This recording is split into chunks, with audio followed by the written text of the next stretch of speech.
Indiana Pacers meet your new head coach. Well, actually, not new. He has been the head coach of this team before. We gonna say new anyways. His name is Rick Carlisle. Mario. He has agreed to a 4-year deal to return to the Pacers. The deal is worth $29 million plus incentives. Um, and this comes after a week from after he resigned from his head coaching position in Dallas, and now he's back with the team he coached for before Mario. Now what did he do the last time he was here with the Pacers? Well, he was a coach there for 4 seasons from 2003 to 2007, Mario.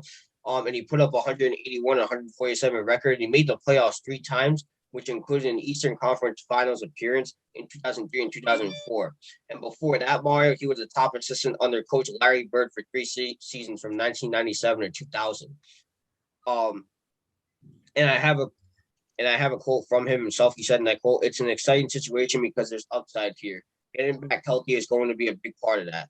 General Manager Kevin Pritchard and I have talked extensively about the roster. I like their roster. It's a team of skilled, unselfish guys that play hard.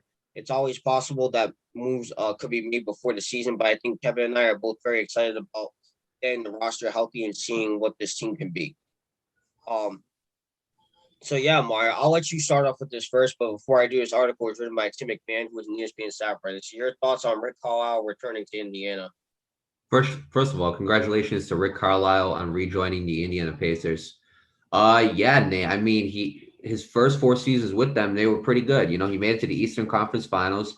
He was a top assistant under Larry Bird, and Larry Bird had a good coaching career, a little bit of a good coaching stint with the Indiana Pacers as well.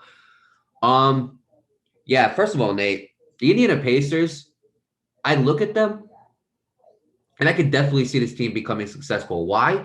Because the Indiana Pacers kind of remind me a little bit of the Dallas Mavericks. They do, in a way of like, so you got the LA Lakers who have like LeBron James and Anthony Davis. They got those stars right there. You got teams like the LA Clippers who have Kawhi Leonard and Paul George. Milwaukee has Giannis. I'm trying to think. I know there's more. The Suns have a big three and Devin Booker, Chris Paul, and DeAndre Ayton. You get what I'm saying? The difference is those guys got stars. The Pacers' best player is Domantas Sabonis, in my opinion. You know, great player. Again, if you want to call him an NBA star, then I could see that.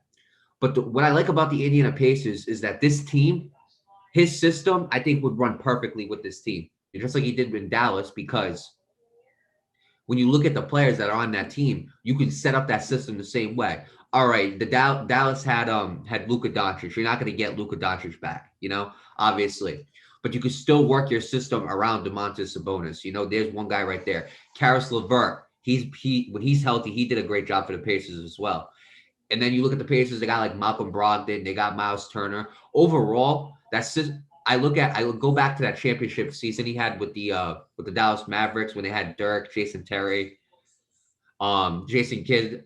I look at those guys right there, and I look at it, Nate, and I notice that you can use that same system, Nate.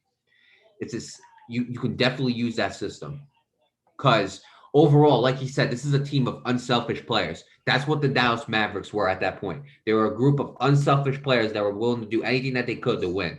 And I think that under the leadership of Rick Carlisle, I think the Indiana Pacers are definitely going to become a top team in the East. And the reason why I say that is because look at what the Indiana Pacers had before. They had Nate McMillan, who he did all right, but he didn't do what they expected him to do, you know. And they had Nate Bjorkgren, who ended up not having a great 1 year with them. But now you got a coach that you can be with for 4 years. Now chemistry starts to build within those 4 years. Now the team gets to know each other a little bit better within those 4 years. And the most important thing of all, Nate, the Pacers can play by one system. They don't got to learn a completely new system and get used to it. They can play by one system for the next 4 years. And obviously, you know, I talked about Rick Carlisle. You know, I thought personally Boston would have been a great place for him. But if you listen in that video, I said, could he go back to Indiana? Indiana, sure. But I didn't think it was going to happen. Now he is the Indiana Pacers coach for 4 years.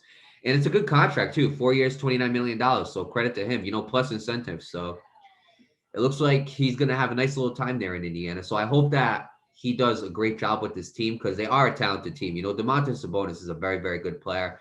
Karis LeVert is a good player when he's not hurt, or he's not out.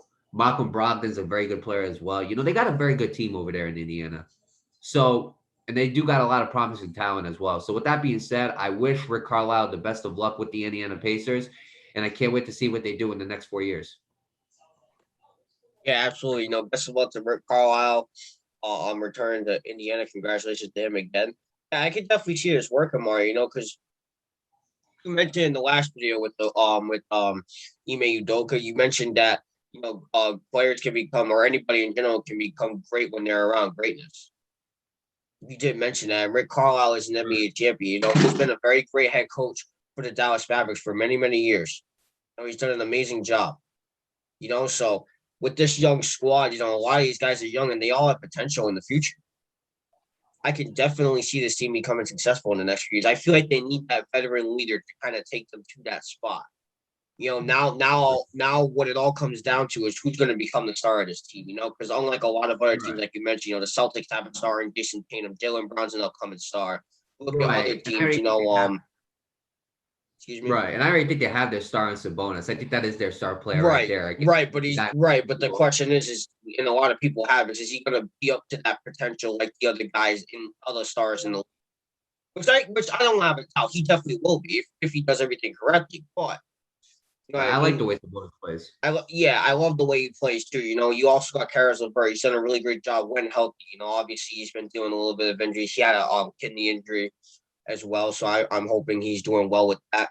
Other than that, Mario, as long as this team can stay healthy, this team can definitely be successful. And they're young, so that's another upside to that. So being with a veteran coach plus having a lot of young players, I can definitely see that working. So with that being said, best of luck to the Indiana Pacers.